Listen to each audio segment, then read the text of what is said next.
All right. So this is the Pajero. How's that for my voice going?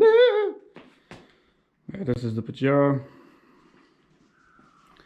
I bought this probably,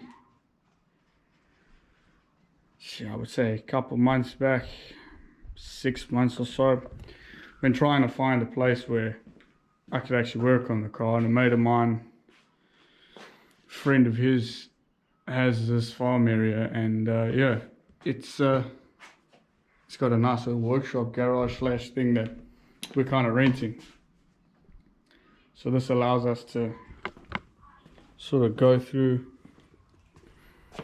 project cars like we want to do and build it up. So I bought this Pajero basically a couple of months back. The previous owner went off-roading with her, and yeah, so they clearly wanted to put these muddies on, and as you can see, they've got nice meaty tires, which gives the Pajero a good stance, and it's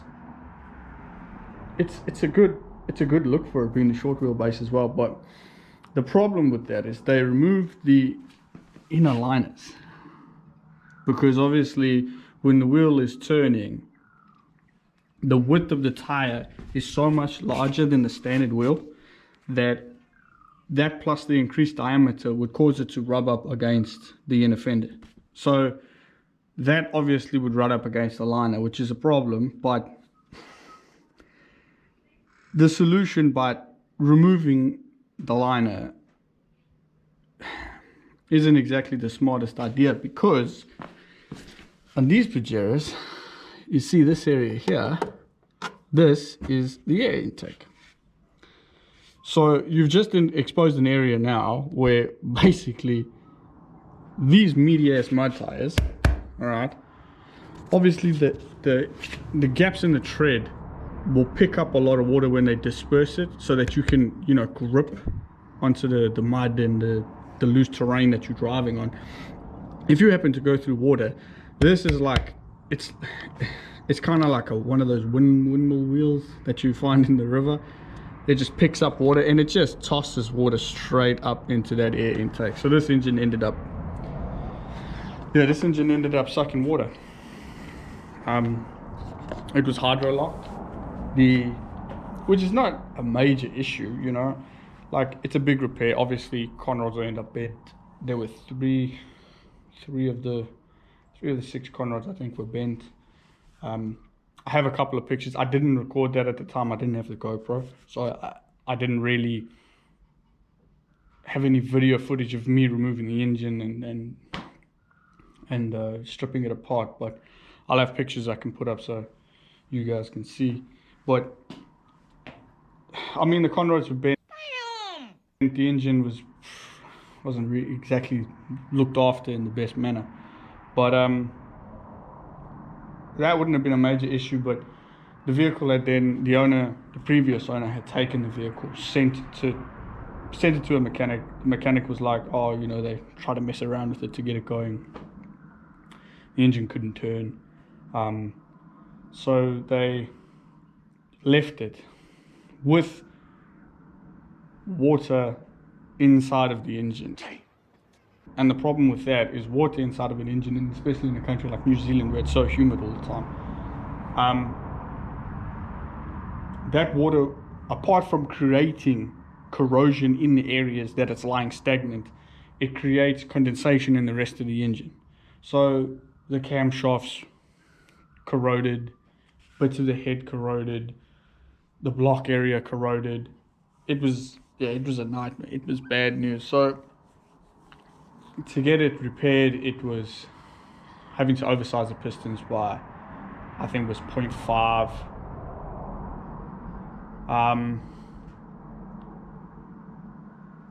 And it was just, looking at the repair, it was just going to cost too much money to rebuild it for what it was. So it was a thought of, well, I'm going to try get another replacement engine, but that didn't turn out as planned, because this Pajero, the one you see right here, came with the 6G74 double overhead cam V6, which turns out to be one of the rarest f***ing engines you've ever tried to find in New Zealand.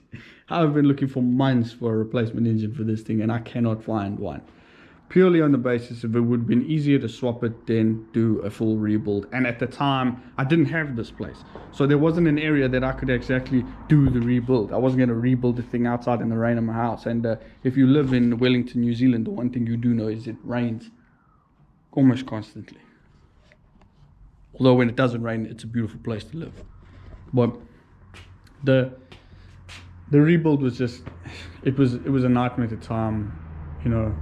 And yeah, it just wasn't feasible. So I decided a replacement engine was probably going to be the best. But turns out you can't find one. That's not much you can do. But so we're in a moment where we're kind of going through the options of how I'm going to get this thing going, because I kind of use it as a hobby truck, sort of mess around with it. It's pulled already, pretty well kitted already. It's got the front bull bar.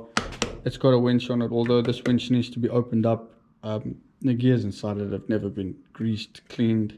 It's in a rough state. You can see the corrosion. I mean, it was pretty evident that the car, for even though it's in a great state, it hasn't been very well maintained, as you would expect from most vehicles in New Zealand. But yeah, so it's in need of some serious TLC. It's got a couple of things on it that you would expect from a car that's been used as a 4x4 hobby bush truck. But all in all, it's not too bad. It's cleanable, you know. It needs a proper tire at the back though, match the rest of the mean ass muddies that's on this bitch. Here in the back, you can see that this is the remnants of the first stripping of the engine that I took apart. Starter motor, most of the battery trays, you know, radiator fan cowling, radiator itself. You can see clearly here that this engine didn't exactly have the best life. It wasn't well looked after at all. I mean, it's blasphemy to do that to an engine in its own place. I put this mat in just so I could rest the parts on it on the inside of the vehicle for the time being. But you know, apart from that, it's not too bad for a vehicle from 1994. It is an import, Japanese import. It's got some of the toolkit still here, which is pretty fucking cool. Still got a Mitsubishi flashlight, you know, so that's pretty cool. It's got a bit of odds and ends with some surface rust, which is not completely abnormal for a vehicle of its own age, It makes no fucking sense. But yeah, it's not bad, man. I think it's got a lot of potential, and I might fix it, I might sell it, I might keep it, I might, you know, I don't know. I haven't quite made up my mind yet what I'm gonna exactly do with it. I might do an engine swap. There's a possibility of maybe doing a 1U ZFE swap, Toyota V8, Lexus V8, depending on where you go. Same shit, different smell. But yeah, apart from that, mold and shit build up. The interior isn't too bad. Like, it's obviously got the jack stands and some of the shit that's lying on the inside from when I stripped the vehicle. But if you look at the interior as a whole, it's really not bad at all. It just hasn't been. It's just typical of a vehicle that's never been looked after, you know. It's just small things that you can see. There wasn't much attention or care paid to it when the person had the vehicle. So I'm gonna obviously, not sure what the hell that is, but anyway, that's just some cover. So yeah, I'm gonna obviously be taking it apart, cleaning it down, getting it ready, and I'll figure out. It's got a sunroof, what I'm not exactly stoked about, because there's normally rust hidden in those things, you know. It's just got a couple of things that, you know, I mean, what do you expect from a vehicle from 94, 95 era? It is an automatic, which is not super ideal, but I guess that's okay. You know, it's got super select all-wheel drive, which is a killer all-wheel drive system, as everybody knows. Valve cap, and yep, it's got that famous suspension system that everyone remembers from these Pajeros, and the factory ability to raise and lower the suspension, which I'm not quite sure what Mitsubishi calls that system, to be perfectly honest with you, because no one's as much as I've tried to find information on the net about that, it's very difficult to get information, wiring diagrams and such things like that, because I wasn't actually able to test the system because I had a battery. But yeah, at the time when we linked up the battery to see, you know, if the electronics and everything were turning on when the vehicle was standing, I didn't check that system, but I'm pretty sure it wasn't working, because when I bought the vehicle, the guy was like, oh yeah, it works, but nah. You know, when people say that to you, it's normally not the truth. So now I'm probably going to end up getting this thing, just taking all the shit out of it and putting it where it's supposed to be. There's a torque converter, you know, so that I can straighten it up in here, because right now it's, you know, not exactly ideal where it's supposed to be.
Like, dude, if you're gonna go off-roading and stuff, right? Like, why not just clean your car after you're done? Like, respectively, you know? I get it, it's a Mitsubishi, they're Japanese, they're reliable, they're fucking, I get it, but like, you gotta understand the principles of this shit. Like,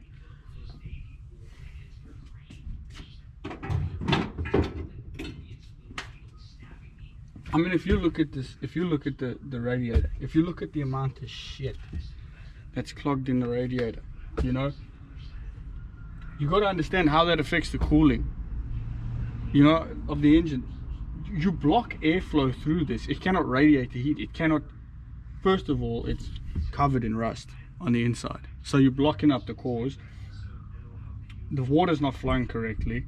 It's probably blocking up most of the cooling circuit inside of the engine, as well as possibly the heater core inside of the vehicle itself. You know, that shit is everywhere inside. You're allowing dirt, debris, mud, leaves, sand, everything to build up inside of this radiator area here. It's obviously blocked up by the cowling that channels the air with the, you know, the fan that runs in front, the viscous fan that runs in front. I'm pretty sure it's a viscous fan. I can't even remember when we stripped it. But anyway, that is supposed to be pulling air through, channeling it towards the engine, so that it allows air to flow through this properly, so that it can cool the system.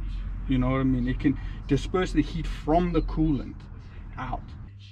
It's just sad, man, because as good as these vehicles are, they could be so much better if they're looked after. But you can just see vehicles like this have never been, I wouldn't say never been looked after, but for a long period of time they haven't been looked after. So yeah, man, just Take care of your shit.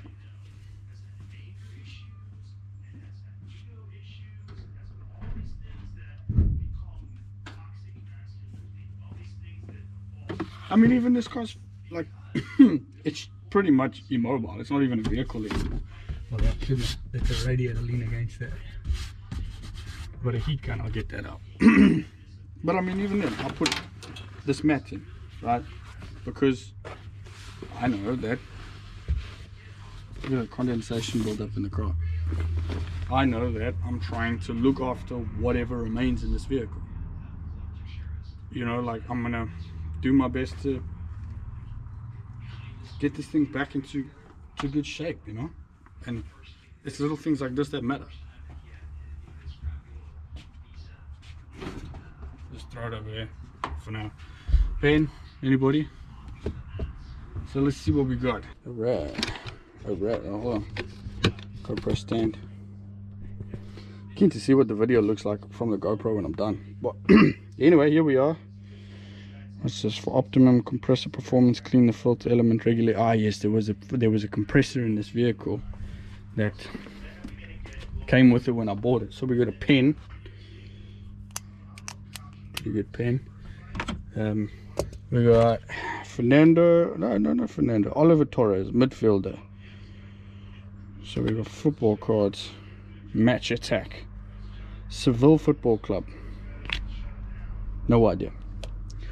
We got some Pokemon stuff. Leftover stick from a lollipop or a sucker if you're South African like me. Some sort of Nike apparel. Just do it. I'm trying. What the f, I don't even know what the hell that is, but I'm not glad that I touched it, I can tell you that much.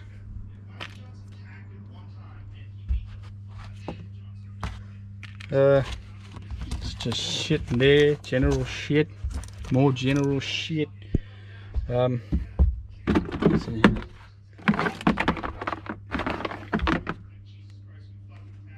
I'm pretty sure that it is. What the fuck? So they've wired the tow bar harness into the engine or the vehicle's main harness at the back here, or the tail end harness, which I mean I get, but like this should be outside of the vehicle. Where are you routing this through? This, I'm guessing, was supposed to go here, as there was obviously some sort of turning device that's broken, clearly. That's supposed to go there, but what the fuck, man? This is supposed to be down here.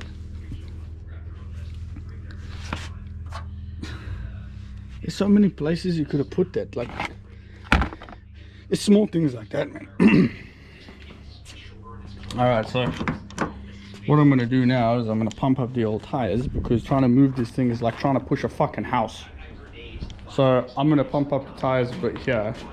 I'm gonna move it, straighten it up, so that we can make space for the Skyline when it comes. And then let me just turn off this damn podcast talking in the background. So anyway, and then yeah, get her ready to move. Now, so here's some of the stuff that came out the interior. One axle stand. Absolutely no idea what the other one is. Yeah, I just wanted to go through and have a look at what's inside on this side. I got some brackets here. Keep in mind, I haven't gone through this vehicle correctly, so some sort of brackets for, I have no idea what. We got a recovery strap that came with the vehicle. Good thing he had this on, because he probably had to tow the shit out of there when he fucking hydrolocked the engine. That can go there. These are from the engine.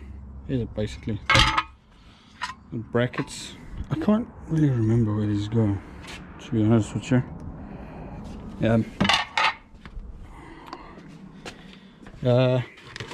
We have control remote for the whatchamacallit thingy that pulls you out, winch. This is a bucket that the previous owner has together, that all the shit that was stripped previously by the mechanics. So that's there. We have another unknown bracket.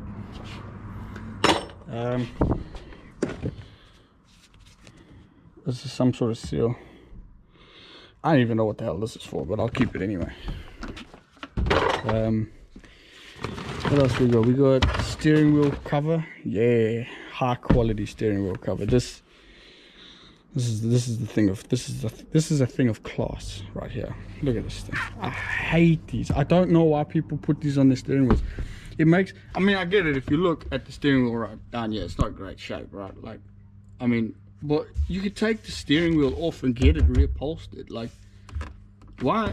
I don't know. But when you put this on, it makes the steering wheel so big and bulky, and I don't know. It's shit. Like I'm not keeping that. Then we got the pump that was left over. I'm keen to see if this still works. Actually, let's go have a look. See what happens.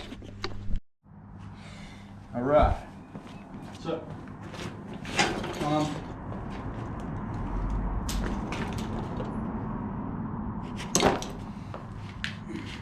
just check the fuse is okay. Fuse is not blown. Letting him fuse. That'll go in the old. It's my ashtray. My ashtray. Ready? Go. Alright, let's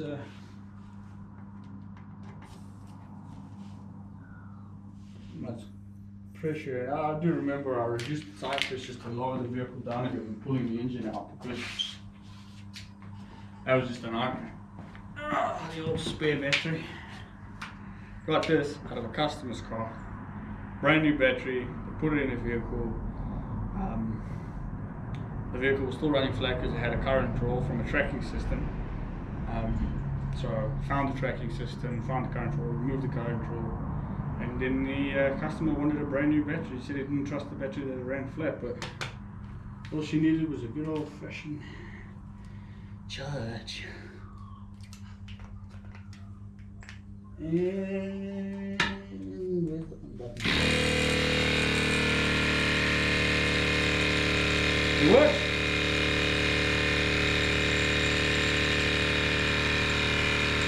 That's one free air compressor. I've already got one sitting in the Suzuki daily, but yeah, this is free, so that's not bad. I mean, it's not the best quality, but you know,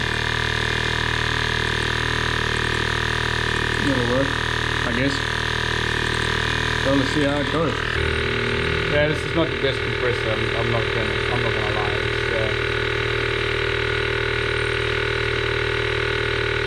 It's almost doing nothing. The other thing I definitely want to change is I'll find a way to cover up this, because I don't like the fact that the harness is exposed like this. Like, I know it's insulated and wrapped up and it's got some trunking or channeling like in this area, but I don't like the fact that the wires are exposed in some areas, like here. I mean, that's just, as you can see, that's just asking for trouble. Yeah, so that's one of the things on the list. Alright, so this is the remnants of the engine bay. As you can see, just like the rest of the car, hard life, just full of dirt and grime, crap everywhere. Main engine harness is down here.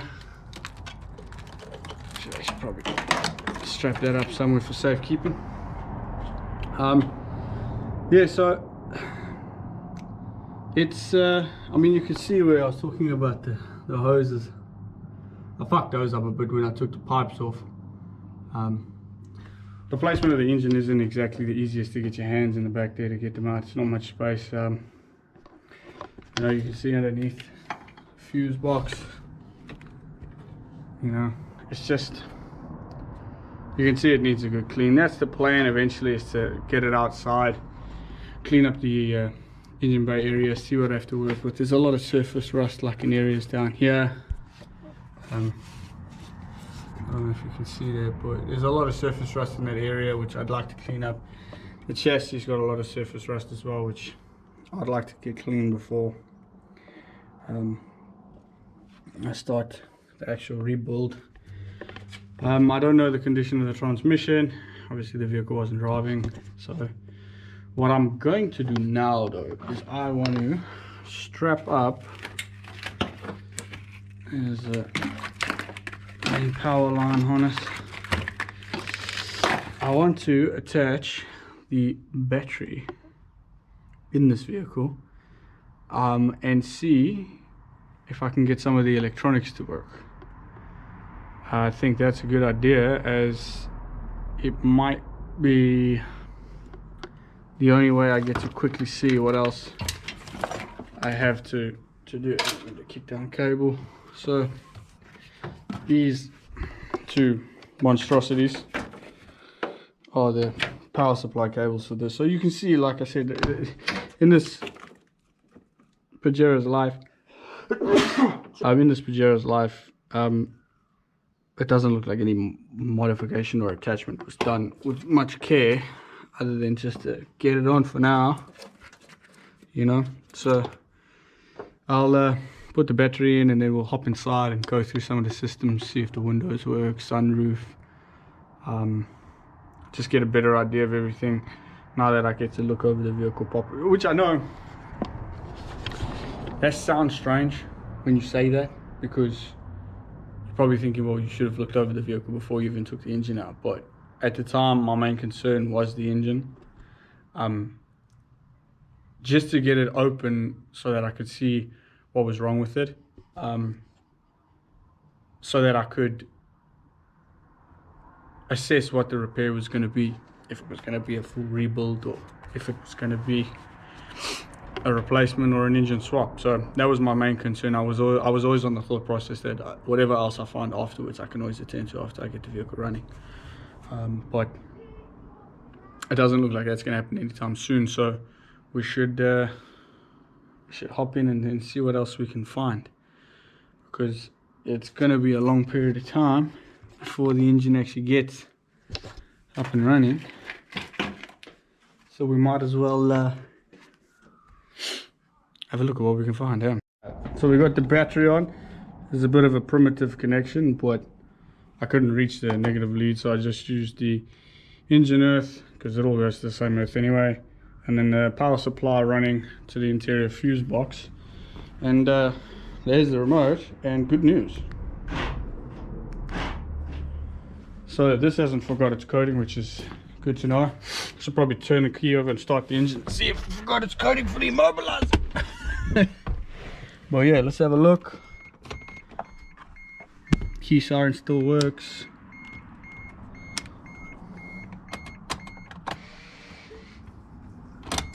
Whoop. Something's running. What was that?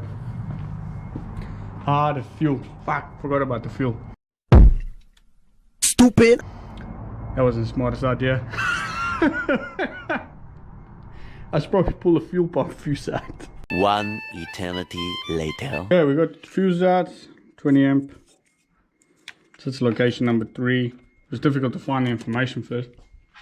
Yeah, there was no Japanese import, so most of the information on it is in Japanese. So yeah, as you can hear, we're back inside. Fuel pump's not gonna run anymore, so at least I'm not gonna create a problem.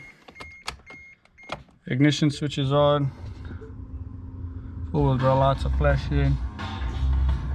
ABS lights still on. AT light is on. Obviously because everything's unplugged and nothing's working. I don't know what. God damn it! Come in my mouth. Interior lights work. Looks like the AC system plays. The AC system plays music. Is irritating. So we got a fan works. We'll switch it off so it doesn't drain the battery. Light works. Battery voltage. Obviously no oil pressure. I wonder if there's a way to calibrate that, or if because it's an import that won't work, which is most likely. If you hold your hand at him. What, you gotta let go where south really is?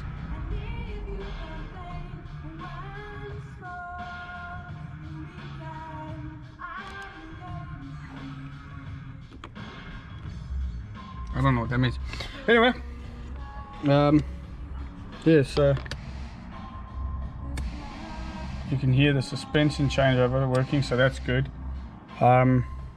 Indicators, lights. It looks good. Let's see the old window still works. Window works. So that's good. What else? Adjustable mirrors still work. That's good.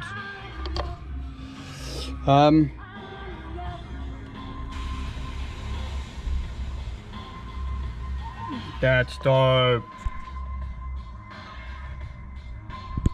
That's dope.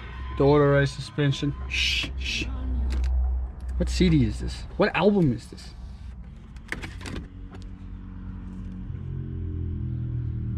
Woo! 1995. Post something. Germany. There was an album that was in here. Is this it? What's this? Queens of the Stone Age. It's definitely not Queens of the Stone Age. That's for damn sure. Nirvana. Incesticide. I remember listening to that when I was a kid. There's the Queen of the Stone Age album. Looks like they looked after the CDs as well as they looked after the car. Like shit. I can go there. This can get disconnected because I'm not going to even bother with that. This is actually quite ironic because this is the exact same radio that my dad used to have in the Honda. This exact same type. Except his had a CD shuttle, which at the time was trippy as, bro. But I don't know if you can see, but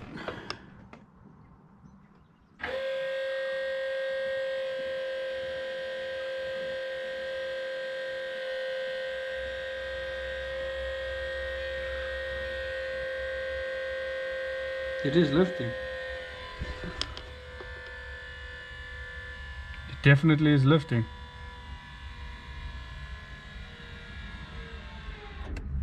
So that's good. That makes me super happy because that means that that system is operational. Which means that's one minus thing to fix on this car.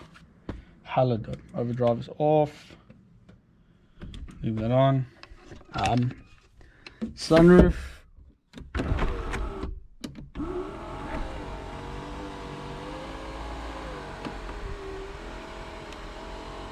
This gives us a good chance to have a look at what's happening up here.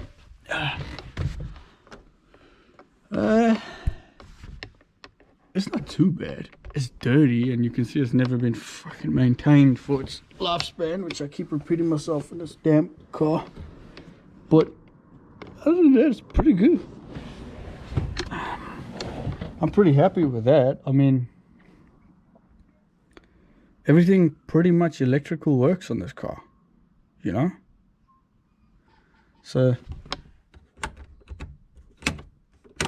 that's dope, man. That makes me so happy. Oh, gotta clean that. I think that might be mold buildup. I had a slight suspicion that the bottom of this car had water in at some point. Just by the smell of it, you could tell by the smell of the car that there was somebody had definitely waded in very deep water at some point. There you see the suspension is indicating high, so that works. I mean, I don't know if it's visible, but you can see how much higher the Pajer actually is now. Like, it's much higher. I can lower the vehicle down, which I think is probably the best bet, so that should flash and then go away. Yeah, and now if you have a look, you can see the difference. It's much lower. It's not too bad, it's just dirty, and most of the stuff is just, the exhaust is rotten. Probably have to end up replacing that. Transfer case, most of that stuff is all in good condition. The transmission I think is okay. I had to lower down the frame for the diff to make space to get the engine out. I don't know if you can see that, but other than that, it's pretty good. Ideally, I would love to remove this body off the chassis because if we're moving with the idea of possibly putting a 1U ZFE in, it'll be easier to install the engine with the body of the chassis. It would be ideal to do so, but the problem with that is I don't have a 2-post hoist, so it's not exactly the easiest thing to pull off without a hoist.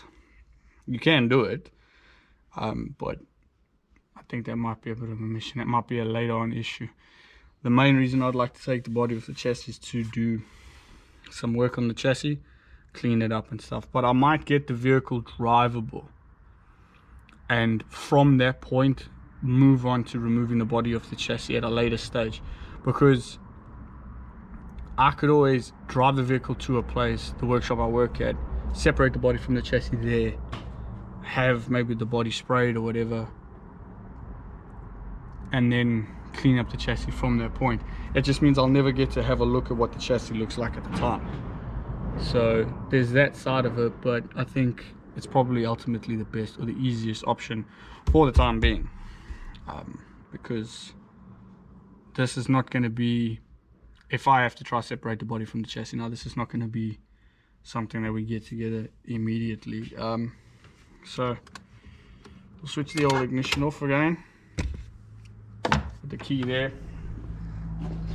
I'll probably pack it up for the day. I didn't do too much today. This was basically like a brief run around of the vehicle and have a look at a couple of things and just see, because as I say, I purchased the vehicle a long time ago, and since then it's stood, and I wasn't quite sure about what was working and what isn't working on the vehicle. That I'll leave off because I'm not going to put the fuse back in its place.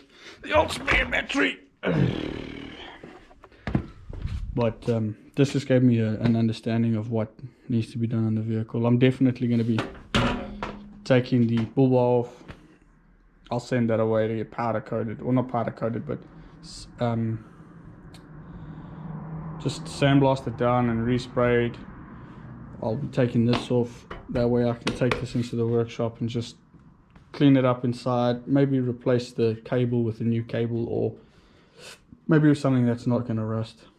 It's just difficult to find. Ideally there's two, you know, I would like to do a 1U ZFE swap on this, but the amount of work involved with that swap is a lot. Whereas the V6, it would be the quickest, easiest way to get the vehicle running, most cost effective as well. But the problem with that is the engine is very difficult to find. So it is a situation where I'm gonna have to figure out what I'm gonna do in the meantime.